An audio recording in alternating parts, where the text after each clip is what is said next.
Hello, greetings, and welcome everyone to this news video. I am the Ninjineer, and the topics we're covering today are as follows. Aptera vehicle body assembly. A really cool picture. EV sales crater. EV tax credit is dead. Lucid fired chief engineer. Aptera on Bloomberg. About that conference. World Energy Report breakdown. Rivian presentation coverage. Ford and SK on their partnership. Let's get started.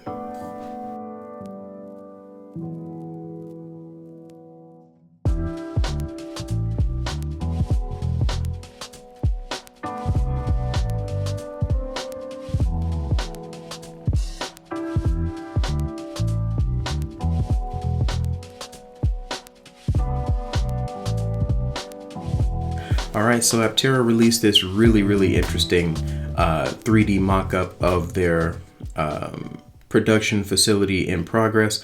I'm not even sure how much of this is 3D and how much of it isn't. I think it's all 3D because it seems like they generated the room with some kind of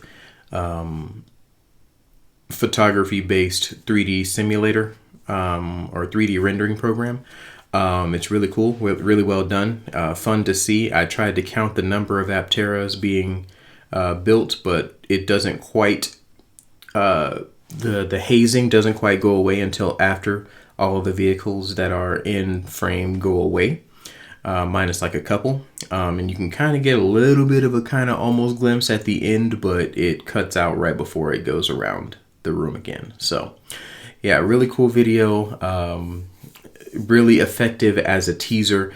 Yeah, good times. And speaking of teasers, they show the Aptera body and the frame in the same scene. They're saying they're about to put the body on top of the frame. So yeah, this is what the frame looks like before it's put together with the body. So yeah, really cool. The speed at which they are putting these progress reports together is really cool. The speed at which they're putting the Apteras together.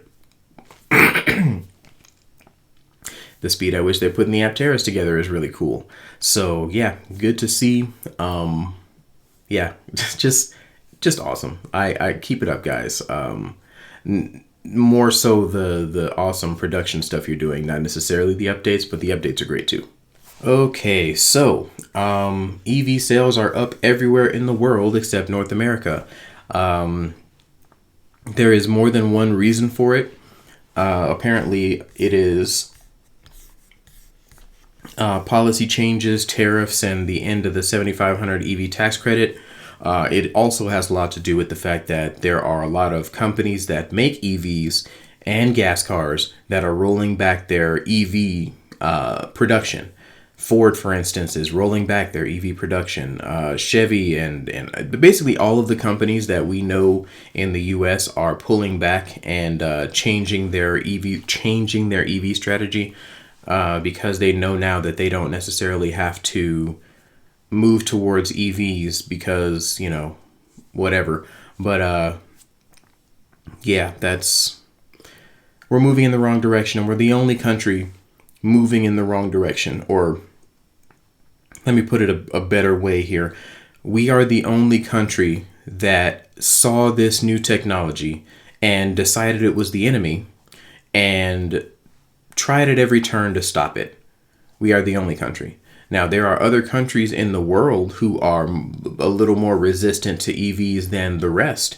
But generally speaking, EVs are being adopted around the world. And this is the only year, this is the only country that is not progressing forward in 2024. We are losing ground as a country. And I don't know if this is like the Oklahoma in me, but I really hate being not in first place, not winning, which is ironic because Oklahoma doesn't really win at anything, but they still hate losing anyway.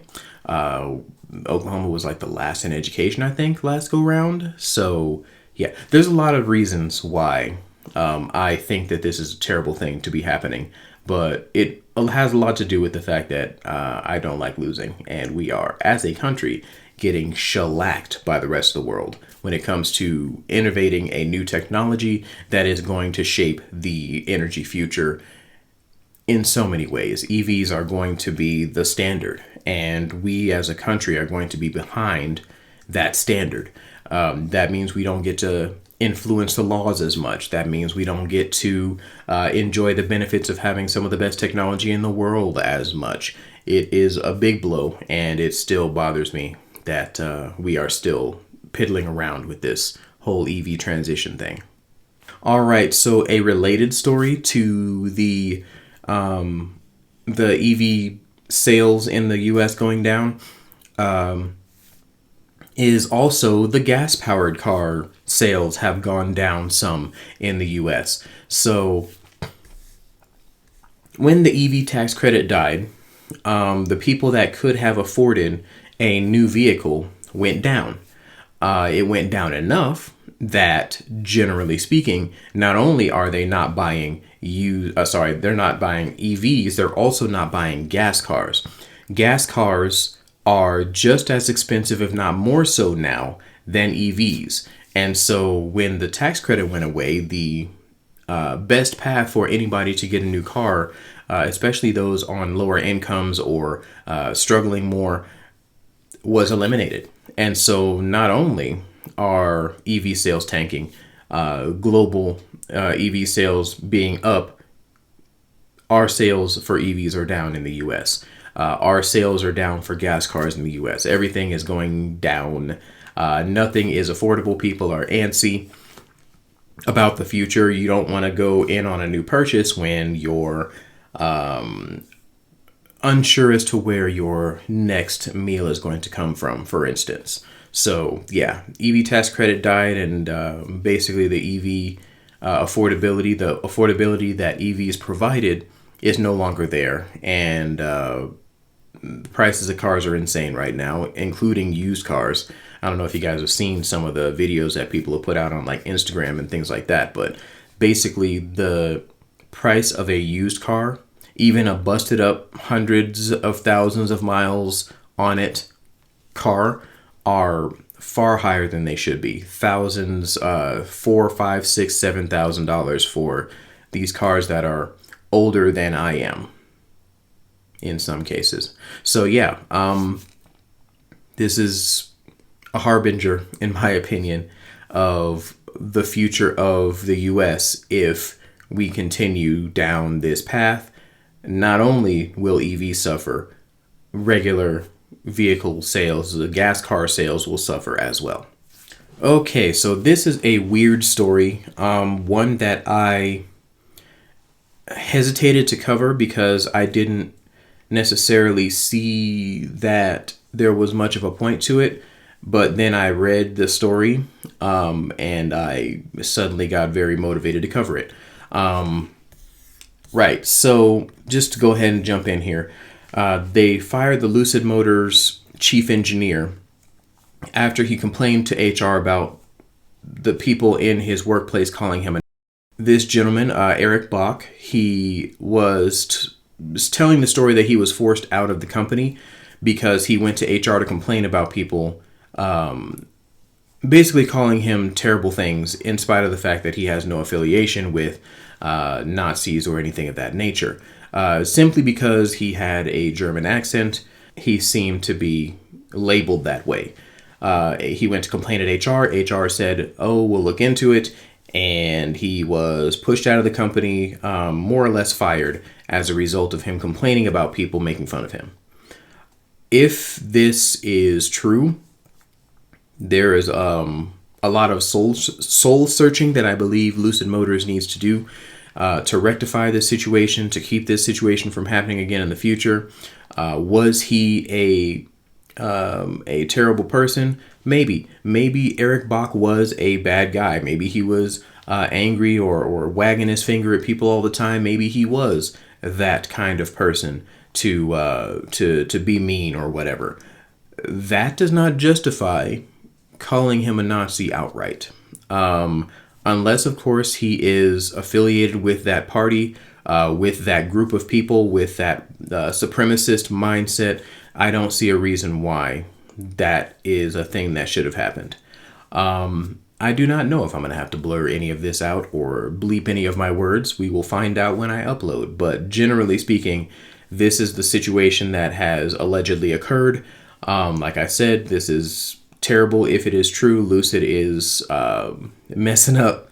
If this is the case, I hope it is not the case. But yeah, there is a lawsuit that is in progress for this situation. Yeah, this guy feels wronged. Whether or not it is rectifiable is yet to be seen. Whether or not the court is going to feel the same way is yet to be seen.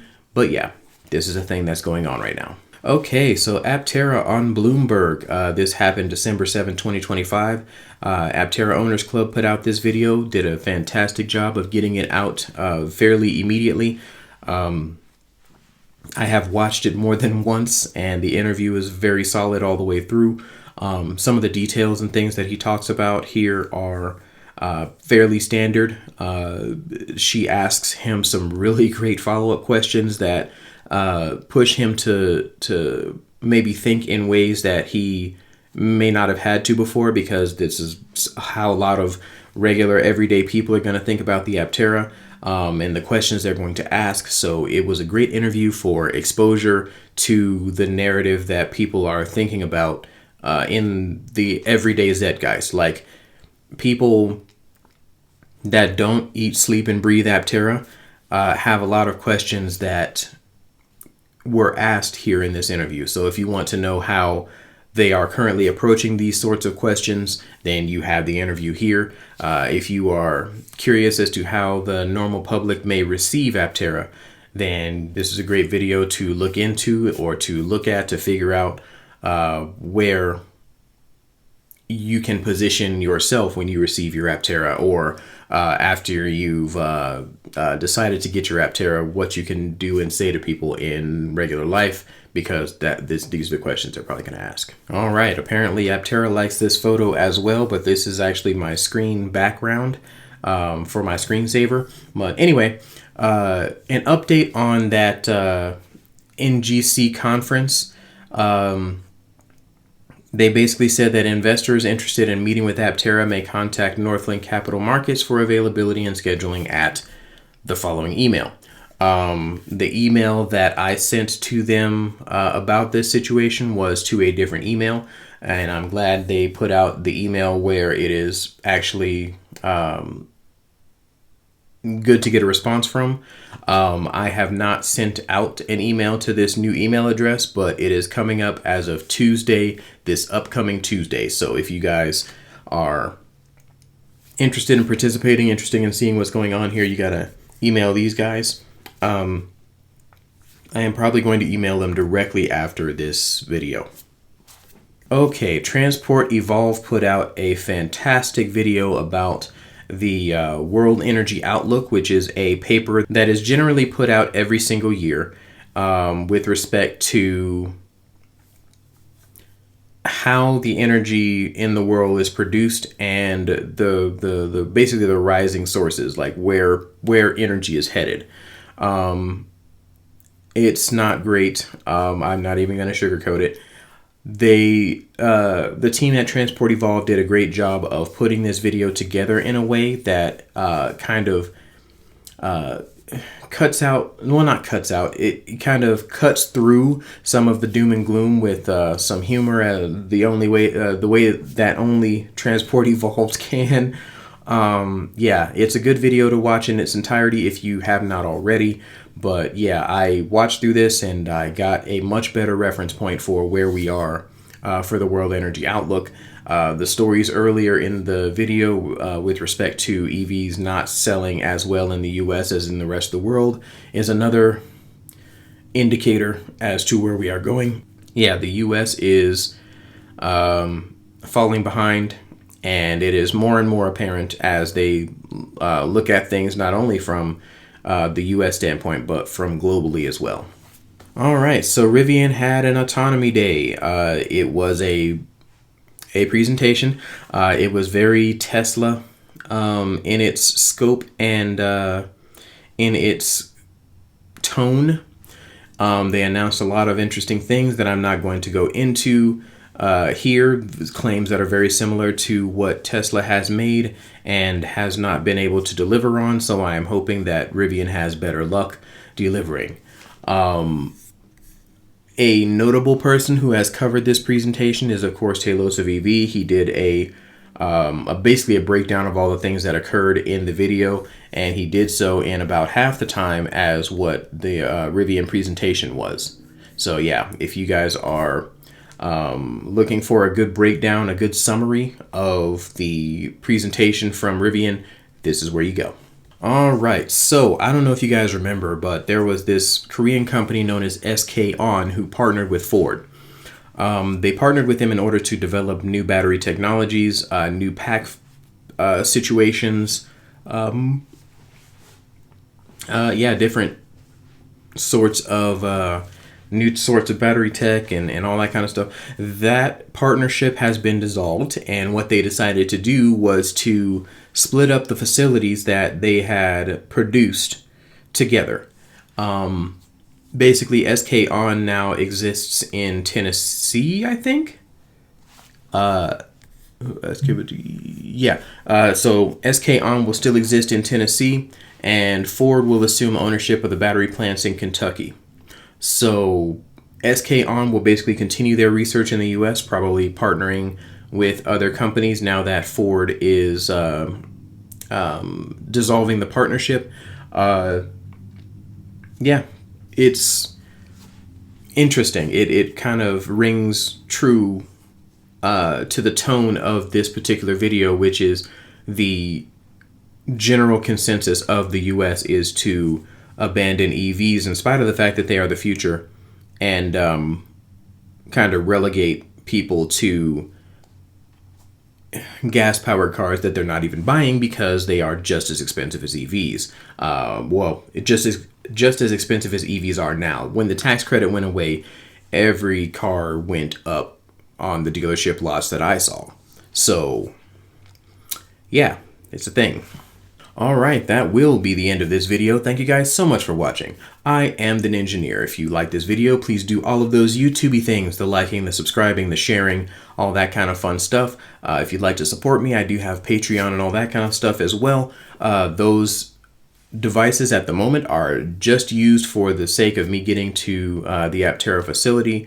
We have actually hammered out a day and time that I'm going to be down there. So yeah, it is going to be fun come January, we'll say that. So thank you guys so much for watching. If you like this video, please do the things that I spoke of earlier. Please make sure you subscribe, specifically because I only have 50 more subscribers before I've hit 1,000, and my goal was to hit 1,000 by the end of this year. It is still possible. I would like to see it happen. So those 40-ish% of people who are not subscribed, you may or may not know who you are. If you don't know who you are, please check the button. It will tell you whether or not you subscribed. But please do that. I am so close to 1K, which, like I said, is my goal for this year. Yeah, thank you guys again, and have a great rest of your day. All right, hello, greetings, and welcome everyone to this news video. I am the Ninjineer, and the topics we're covering today are as follows. Aptera